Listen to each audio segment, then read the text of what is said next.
Welcome back to another Sinister broadcast with your spooky host with the most, Raz.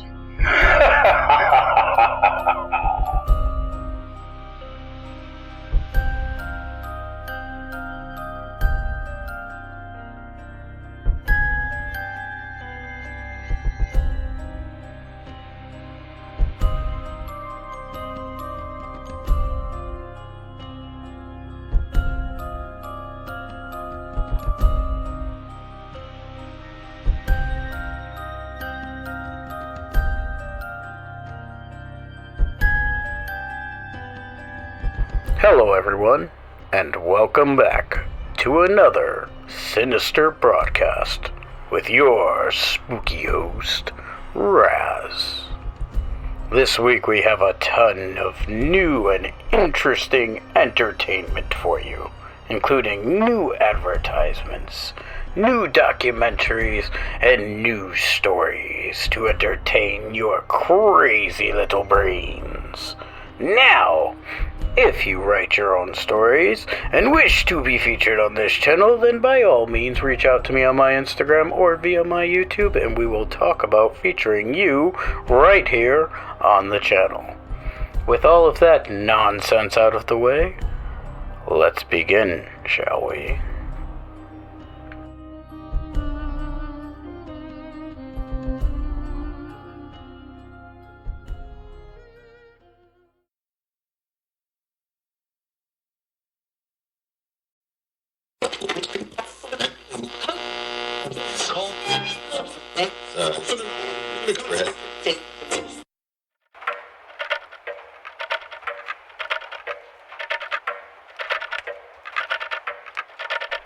Friends, neighbors, citizens of the Atomic Age. Good God, man, why are you Are so you loud? tired of old-fashioned cemeteries where the deceased simply lie there, doing absolutely nothing? Of course. Then step into the future with the Clockwork Cemetery. Yes, indeed. In my revolutionary burial ground, every grave is powered by precision machinery. No more dull eternity. Our patented clockwork resurrection regulators ensure your loved ones rise on the hour, every damn hour.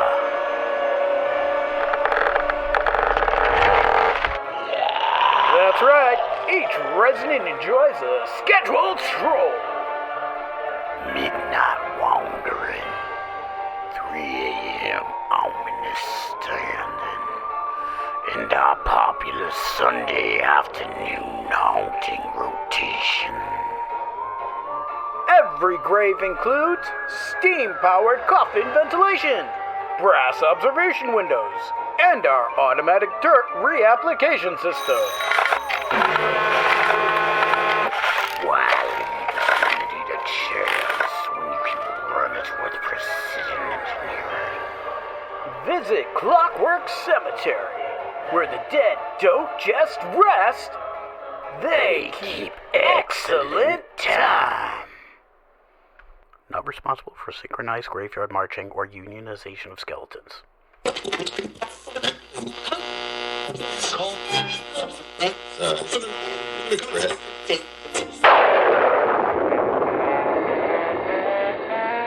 Ladies and gentlemen of the modern household, is your home protected from burglars, hooligans, and unspeakable horrors from the void? Then you need the latest in home defense, the Atomic Gargoyle. Each Atomic Gargoyle is hand-carved from authentic Gothic stone and powered by cutting-edge atomic vigilance.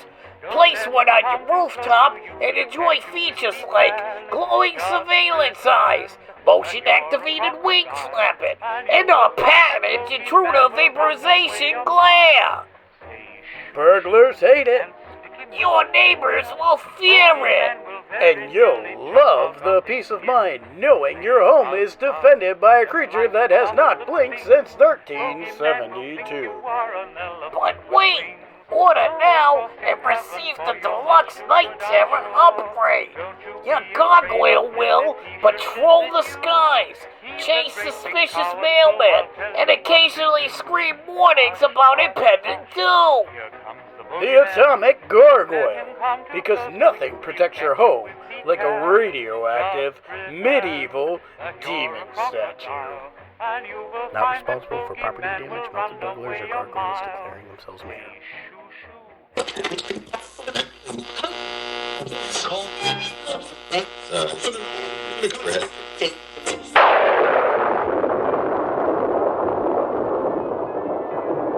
Citizens of the modern atomic age, has death inconvenienced your family? Would you prefer a scientific solution? Then visit Dr. Malvo's perfectly safe reanimation laboratory. Greetings, rational consumers. With my patented galvanic revival engine, I can restore life to the recently deceased in under 10 minutes. Unlike certain competitors. Yes, I am referring to Dr. Wormwood's so-called reanimation service. A disgrace to modern science. That's right.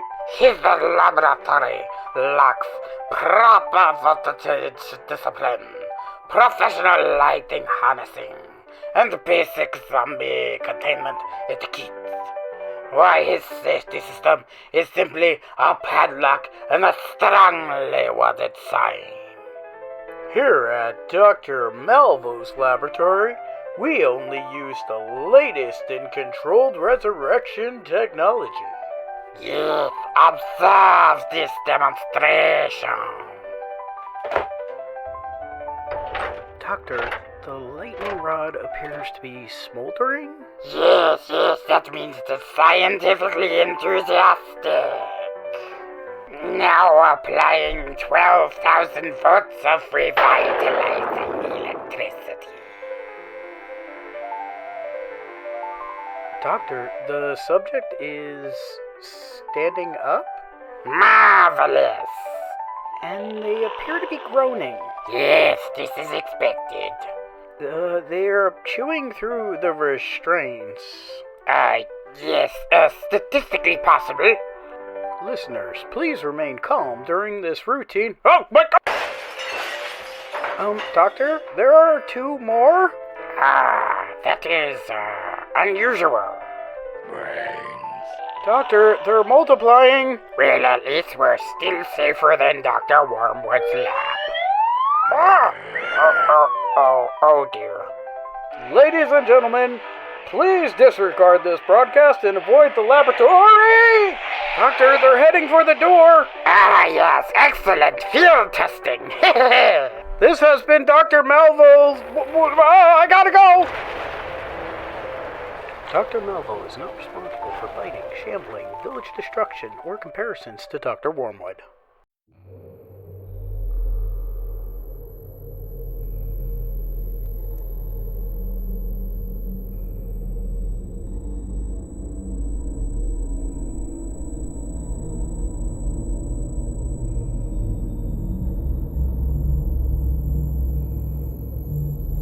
The vent talked again last night. I know. We've established the vent has poor boundaries. Frankly, it should see a therapist. Or a maintenance worker. Possibly both. But last night, it didn't whisper my name. Last night, it argued with me. Not this again! We've been over this. Raz is the fellow on the radio. Very composed man. Smooth voice. Probably owns shoes without Velcro! You're Raz. I am not Raz! Raz has listeners. Raz has a studio. Raz probably has snacks. Do you see any snacks in here? No. Just pudding cups and emotional instability. But the vent laughed. A dry little metallic chuckle, like someone tapping a microphone, testing it. You say the same things every week. I do not. I'm very original. I have a wide vocabulary. Look at this. Vent, grate, air hole, metal, whisper, rectangle, breathy square, wall mouth, screaming ghost or slut. Anyway, the voice continued. You always pause before the stories. That made me uncomfortable, because it's true. I do pause. Right about now. Then the voice said something I couldn't ignore. Something very specific. You used to say good evening. Good evening. That's a common phrase. Lots of people say that. Weathermen say that. Game show hosts say that. People who are definitely not trapped in padded rooms say that. Say it again. No! No, no, no! Because if I say that, then I'm acknowledging the possibility that you're Raz. I am not Raz. Raz reads stories. Raz talks to listeners. Raz sits in a studio with warm lights and microphones. You're sitting in one right now. The red light was on. That's ridiculous. There's no broadcast. There's no audience. There's just me and the vent. And the feeling that someone is out there listening. Go ahead. Say it. Good evening. Oh, that felt very, very natural. Anyway, before the nurses realize I'm still awake, before the vent starts demanding royalties, before the walls start breathing again, I suppose we should continue. After all, someone out there might be listening. And with that, let's begin.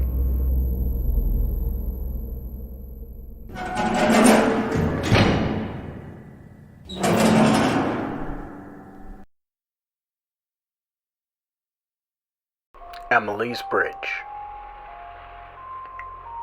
Hidden deep in the forest of northern Vermont is a simple wooden bridge with a dark past.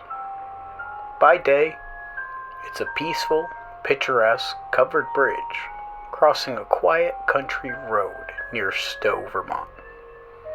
But after sunset, locals warn this bridge is not empty. They say the ghost of a young woman named Emily still lingers there, bound to the structure by heartbreak and tragedy. Emily's Bridge was built in the mid-1800s to cross Gold Brook. For decades, it served farmers and travelers, nothing more than a routine landmark.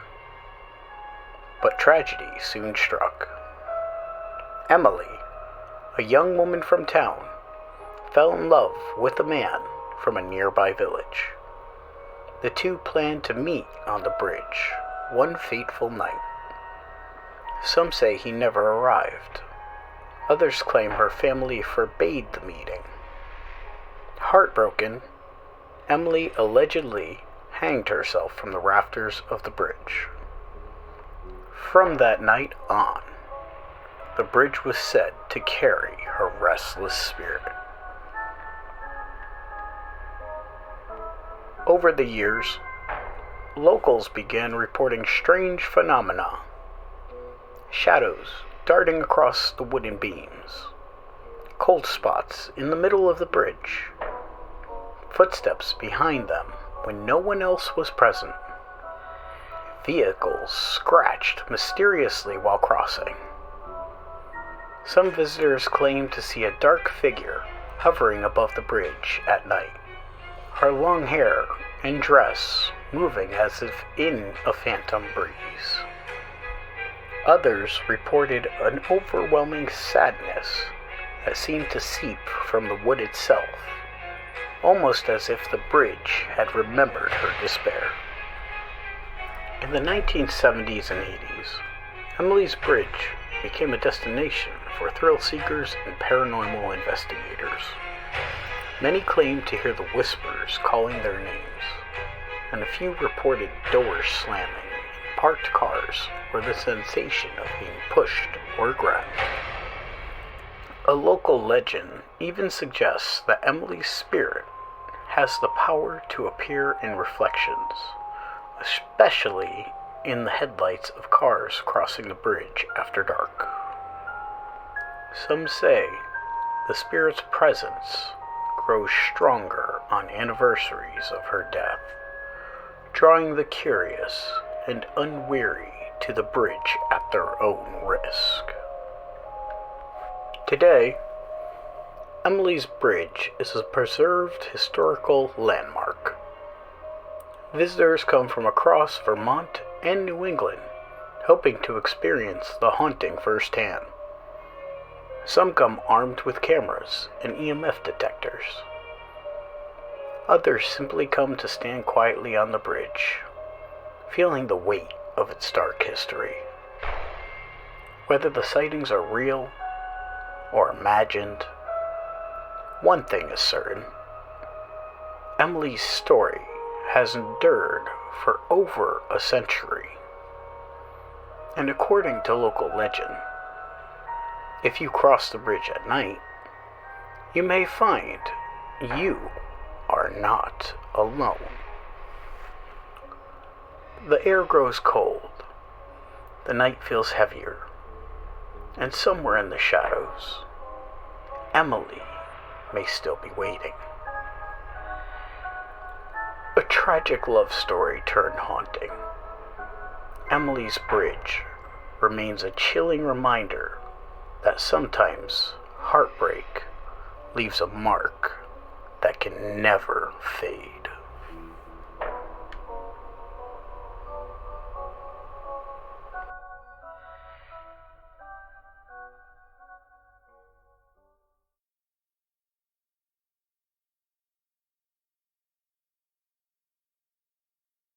The Dover Demon.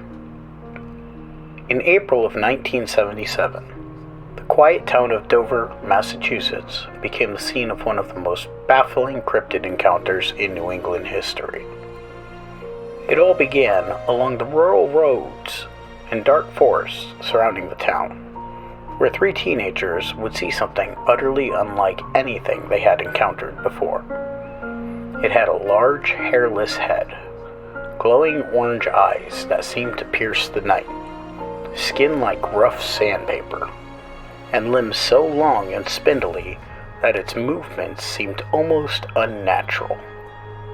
For decades, these sightings have fascinated cryptozoologists, skeptics, and paranormal enthusiasts alike.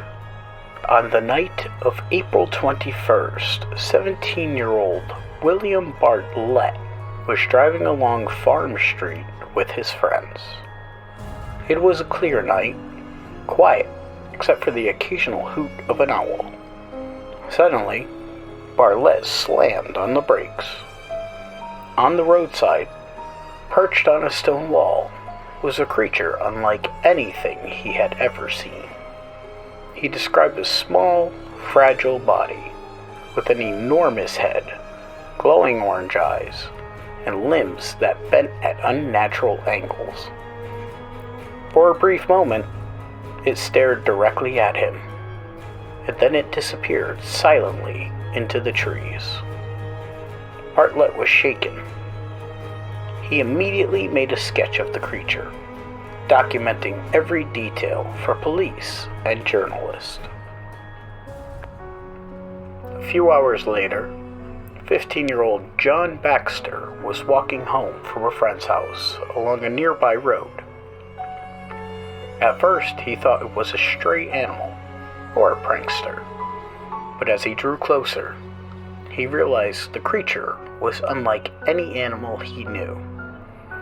It moved on long, spindly limbs, crouched almost like a primate, but impossibly thin. It climbed a tree with fluid, unnatural motion, pausing to look at him before vanishing into the darkness. Baxter later reported feeling paralyzed by fear, a sensation that would haunt him for years. The next night, April 22nd, 15-year-old Abby Brabham had her own encounter while riding in a car. A strange figure crouched along the roadside, briefly illuminated by the car's headlights. Hairless skin, glowing eyes, and a disproportionately large head. She later described a feeling of intense unease, as if the creature was studying her, trying to understand her presence in its territory. Within seconds, it vanished into the forest, never to be seen again. Investigators and local media quickly became involved. Several explanations were proposed. A misidentified young moose or deer, a large primate escaped from a private collection, or simple mass hysteria.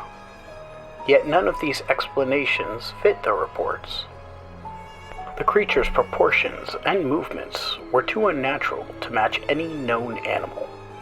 Some cryptozoologists suggest it may have been an undiscovered species, while paranormal enthusiasts speculate it was an extraterrestrial visitor, observing the humans in its environment. The Dover demon has never been seen again, and its brief appearances over just 2 nights in April 1977 remain one of the most mysterious cryptid events in history. The town of Dover has since embraced the legend. Murals, souvenirs, and tours celebrating the creature.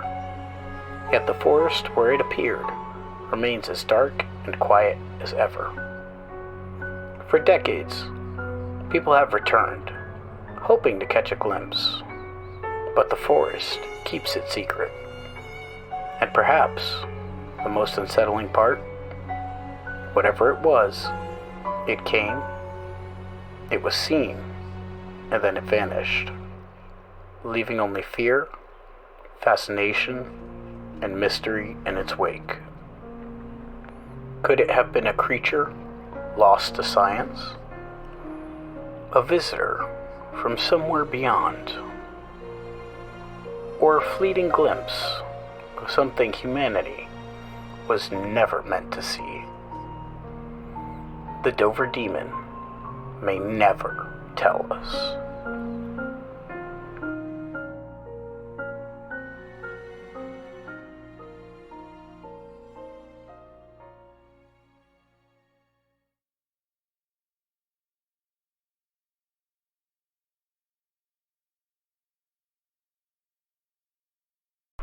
The ghost of the Hoosac Tunnel.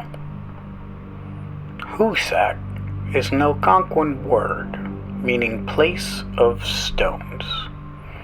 It refers to various geographical features and communities in the United States, including the Hoosac Range and the Hoosac Tunnel in Massachusetts. Which brings us to this story. Deep beneath the mountains of western Massachusetts lies one of the most infamous engineering projects in American history, a tunnel so dangerous to build that the workers gave it a grim nickname, the Bloody Pit.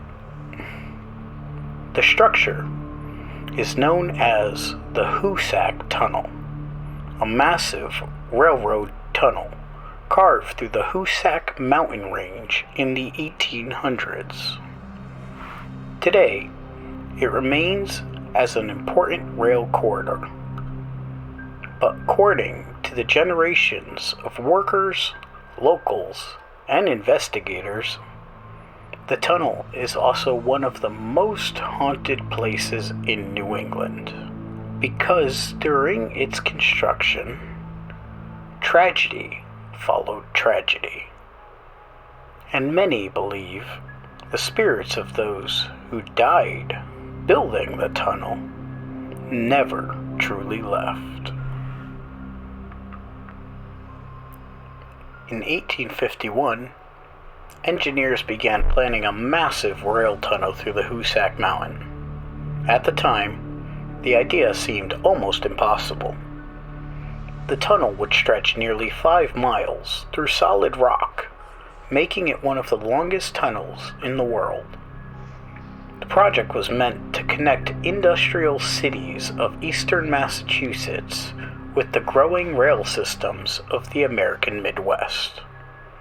But the technology of the time simply wasn't ready for such an enormous undertaking.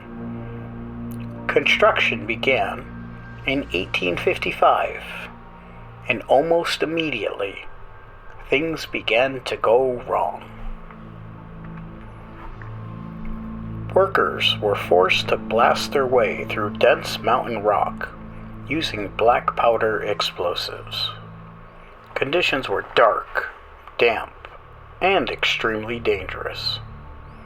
The tunnel collapsing was common. Explosions misfired. Toxic fumes filled the air. Many workers were immigrants who had few other job opportunities, and the risks were enormous. Yet the pay was often barely enough to survive. As the years went on, accidents became tragically routine. By the time the tunnel was finished, nearly 200 workers had died during its construction, and some of those deaths were especially horrific. One of the worst disasters occurred in 1867. Workers were experimenting with a new and extremely volatile explosive, nitroglycerin. At the time, nitroglycerin was still poorly understood and incredibly dangerous to handle. One afternoon, a storage area containing several canisters of the explosive detonated. The explosion was catastrophic. The blast shook the mountain itself. 13 men were instantly killed. The shockwave was reportedly felt miles away. Even today, historians consider the nitroglycerin explosive one of the most devastating moments in the tunnel's construction. But it wasn't the only tragedy. Another disaster occurred at what was known as the central shaft. The vertical shaft was dug deep into the mountain so workers could excavate the tunnel from multiple directions. In 1867, a fire broke out inside the shaft. The smoke filled the tunnel system rapidly, trapping several workers underground. Rescue attempts were made, but the conditions were deadly. Many of the trapped workers suffocated before help could even reach them. Some bodies were reportedly never recovered. Even today, historians believe that some victims may still lie somewhere deep within the mountain. Stories like these slowly built the tunnel's dark reputation. Workers began whispering that the mountain itself did not want the tunnel built. Over time, the construction project earned its infamous nickname, the Bloody Pit. The name wasn't just about the deaths. Many workers believed something strange lurked within the tunnel itself. Men reported hearing footsteps behind them when no one was there. Others claimed tools moved on their own. Some workers said they felt sudden cold drafts deep underground where no wind should exist. A few insisted they saw shadowy figures moving through the darkness of the unfinished tunnel. But at the time, these stories were dismissed as superstition. After all, the tunnel was a brutal place to work. Exhaustion, darkness, and fear could easily play tricks on the mind. After more than 20 years of construction, the Hoosac Tunnel was finally completed in 1875. At nearly 5 miles long, it was considered an engineering marvel. Trains began passing through the mountain, connecting communities and boosting trade across the region. But even after the tunnel opened, strange stories continued to circulate. Railroad workers reported hearing voices echoing through the tunnel late at night. Some engineers claimed they saw figures standing near the tracks, only for them to vanish moments later. Others reported hearing distant hammering sounds deep within the rock, as if ghostly workers were still laboring inside the mountain. Over the decades, paranormal investigators have reportedly visited the Hoosac Tunnel area. Many claim to have recorded strange audio phenomena, unexplained knocking sounds, distant voices, and even what some believe are ghostly echoes of workers calling out for help. Visitors sometimes report feeling sudden chills near the tunnel entrance. Others describe the eerie sensation of being watched while standing near the tracks. Whether these experiences are paranormal or simply the result of imagination and atmosphere remains hotly debated. But the stories have never stopped.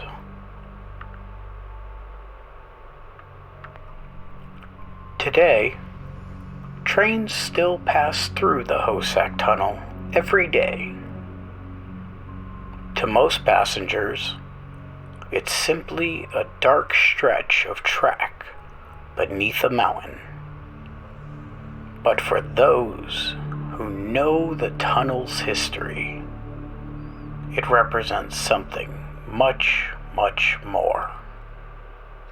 A monument to human ambition and to the terrible cost paid by the workers who built it. Nearly 200 men lost their lives carving that tunnel through solid rock. Their labor shaped the landscape of New England forever. And according to local legend, some of them may still be there. Deep inside the Hoosac Tunnel, where the mountain closes in and the darkness feels endless. Some say you can still hear faint sounds echoing through the stone. Footsteps, distant hammering, voices carried by cold air, as if the workers who died building the tunnel never truly left, and in a place once known as the Bloody Pit, perhaps they never will.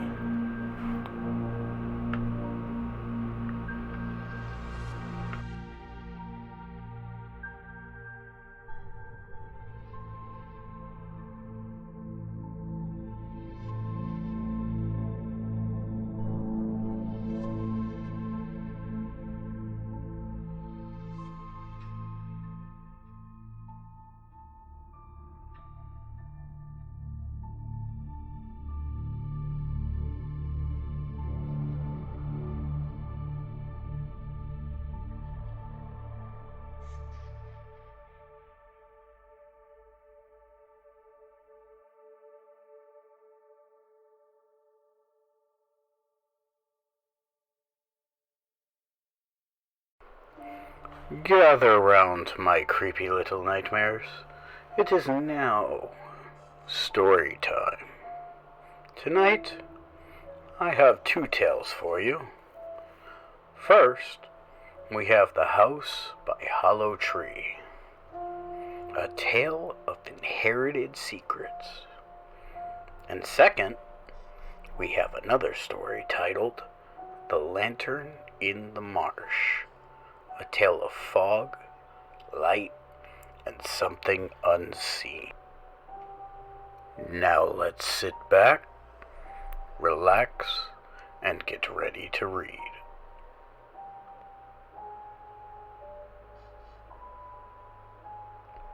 The House by Hollow Tree.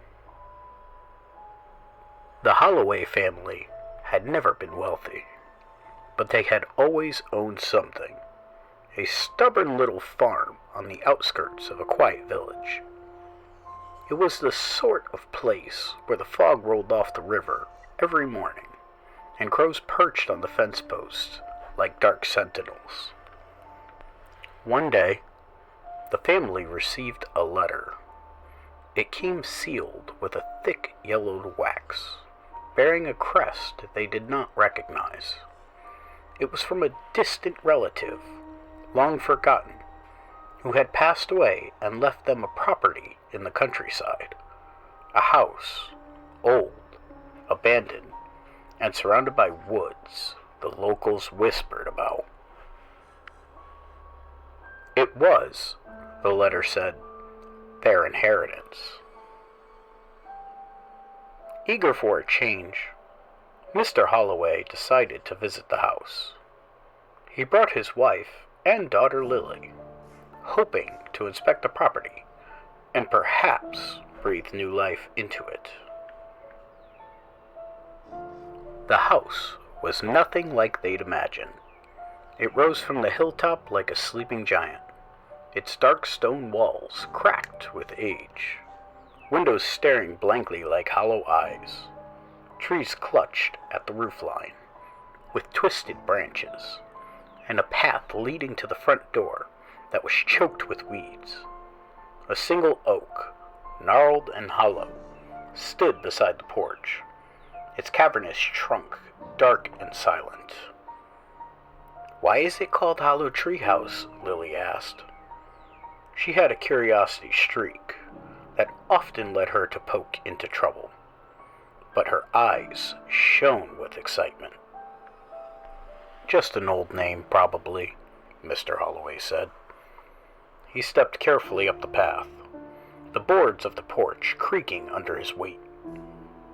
The door was unlocked. That should have been the first warning. Doors never stay unlocked in stories like this. Inside, the house smelled of damp wood and dust. Cobwebs clung to every corner. The air was cold, even though the sun shone warmly outside. The family explored each room, Old furniture lay in disarray, draped with moth-eaten sheets. Mirrors reflected distorted images, and the shadows seemed too deep to be natural. As the evening approached, they decided to stay. They lit candles and a small fire in the hearth, but the shadows danced strangely, flickering as though something moved just beyond the light. That night, Lily was the first to notice. She woke up to a faint tapping, like fingernails against wood. She rose carefully, peering into the hallway. The sound came from the hollow tree outside the window. Its trunk was a yawning darkness, and inside she could see nothing. Yet she felt eyes upon her. "Lily," her mother whispered, "go back to bed." But Lily couldn't. She pressed her face to the glass, and then she saw it. A small hand, pale as bone, emerging from the hollow, reaching, beckoning. She screamed, and the candle toppled over, snuffing the light. By morning, the family discovered that the hollow tree was empty. No hand, no sign of anyone, only a dark smear of soil on its roots, as if something had crawled out and vanished. The Holloways tried to dismiss it. It was a house full of drafts and strange noises. Their imaginations were getting the better of them. But the house had its own will. Doors slammed without wind. Footsteps echoed in empty corridors. At night, Lily whispered about the face she saw at the top of the stairs, pale with hollow eyes, peering down at her. The father, Mr. Holloway, resolved to investigate.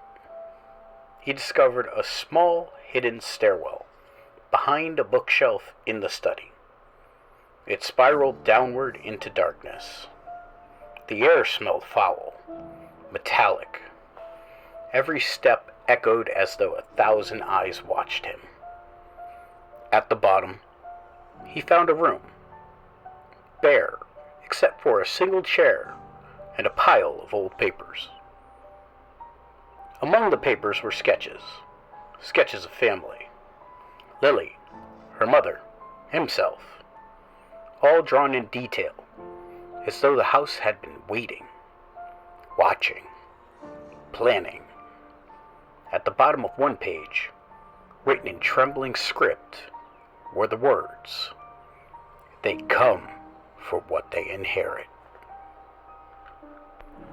That night, the tapping began again, louder. It was no longer from the hollow tree, but from the walls themselves. Something scratched beneath the floorboards, and shadows flitted just out of the candlelight. Lily, unable to sleep, crept into the hallway and followed the sounds. The hallway stretched unnaturally, longer than it should have been. The door at the end, a door they hadn't noticed before, was slightly ajar. She pushed it open. Inside was a small room she had never seen. A single flickering candle illuminated a rocking chair. In the chair sat a figure, hunched, faceless, impossibly thin.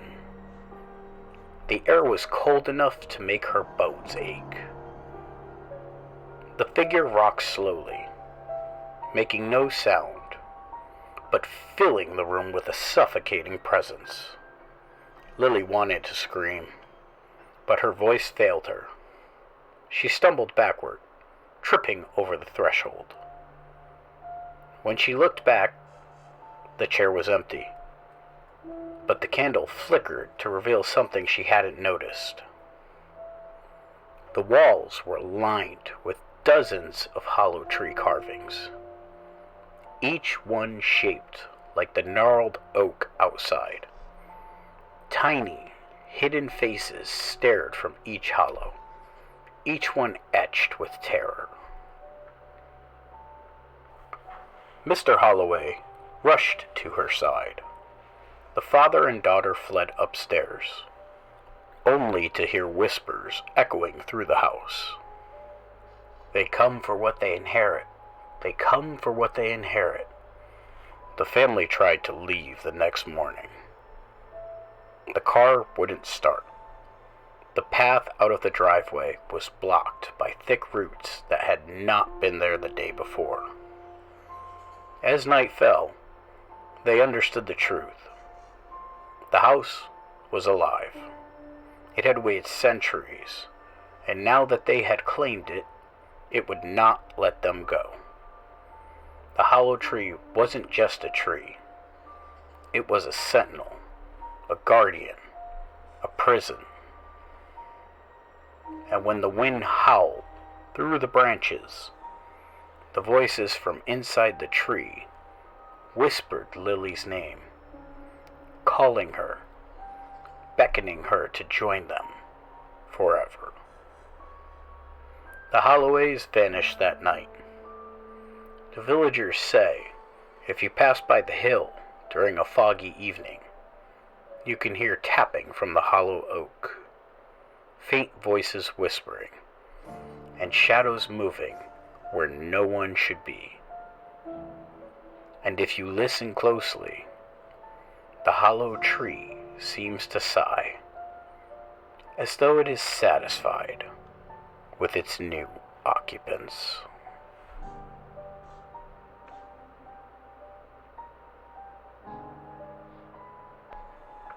The Lantern in the Marsh.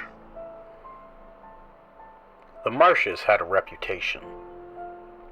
Travelers spoke in whispers of glowing lights that danced over the fog, of strange sounds that followed a lone walker, and of people who vanished without a trace. The locals call them Willow, the Wisps. Mischievous spirits, some say. Others, something far worse. Jonathan Crane was not a local. He had arrived from the city, seeking solitude for his writing. Ambition and curiosity often outweighed caution in him. On a chill October evening, he decided to take a walk through the marsh, lantern in hand, to see the fabled lights for himself. The sun had already set, leaving the marsh bathed in a silvery fog. The reeds swayed in unnatural patterns, as if whispering secrets to one another. The water reflected the dim glow of a crescent moon. But in the distance, another light whispered, small, flickering, almost teasing. Jonathan felt a thrill. A willow, the wisp, he thought. He took careful steps toward it. With each step, the fog thickened, pressing cold and damp against his face. The light shifted, bobbing further ahead. He quickened his pace, the marsh swallowing the sound of his boots. Hours seemed to pass in mere minutes. The lantern he carried shivered in the wind, yet the strange light continued to dance ahead, just out of reach. And then he realized the path he had been following no longer made sense. He could not recognize the reeds, the water, the twisted old trees that marked the edges of the marsh. He was lost. Panic crept into him, yet the light held a strange allure. He could not stop following it. Every instinct screamed to turn back, yet he felt compelled, drawn. Suddenly, he heard it. A whisper carried on the fog, low and sibilant, almost imperceptible. "Come, come closer." Jonathan froze. His heart thudded like a drum. The light bobbed again, closer now, yet impossibly distant. It seemed to flicker in response to his gaze, teasing, almost sentient. He remembered the tales. The marshes were filled with spirits that led wanderers to their deaths. He had laughed at them in the safety of the inn, but now he understood the truth. These stories had teeth. A sudden splash echoed nearby. Jonathan spun, lantern held high. The fog seemed to pulse with movement. Something dark and shapeless, glided across the water. It made no sound, but it stirred the reeds as it passed. The light, the wisp, danced toward it, and Jonathan felt a chill crawl up his spine. He tried to retreat. His boots sank into the mud, each step heavier than the last.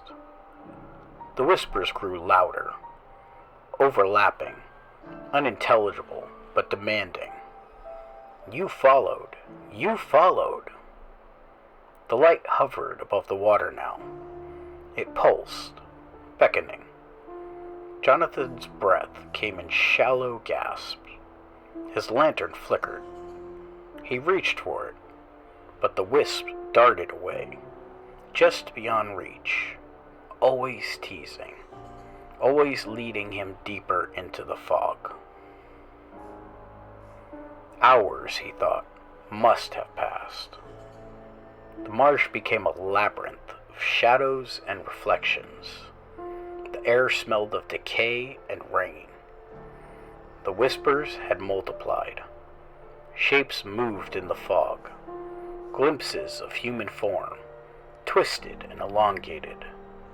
He dared not turn, fearing what he might see fully. Then, he stumbled into a clearing. A small pool of black water, still except for faint ripples from his boots. The light hovered above it, almost serene now. Jonathan leaned closer. Its glow revealed not fire, not lantern oil, but something pale, small, almost like a hand reaching from the mist. Before he could react, the light darted forward, faster than thought, and he felt himself pulled toward the water. His lantern slipped from his grasp, plunging into darkness. He tried to scream. His voice was swallowed by the fog. The reeds bent as though moved by invisible hands. Something brushed against his shoulder. Light, yet heavy, cold, impossible to describe.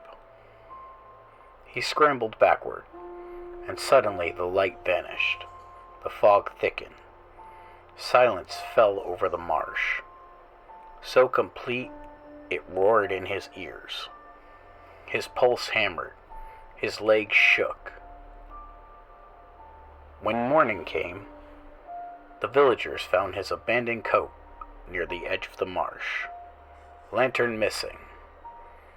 No footprints led away from the clearing. Only the reeds swayed, whispering. And in the distance, the faint flicker of a pale dancing light. The wisp, bobbing, waiting, calling for the next unweary traveler.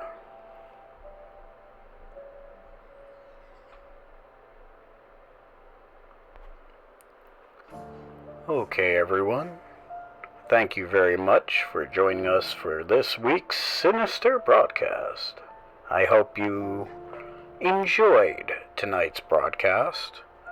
And with all things on YouTube, please like, comment, subscribe, and share this if you are so inclined.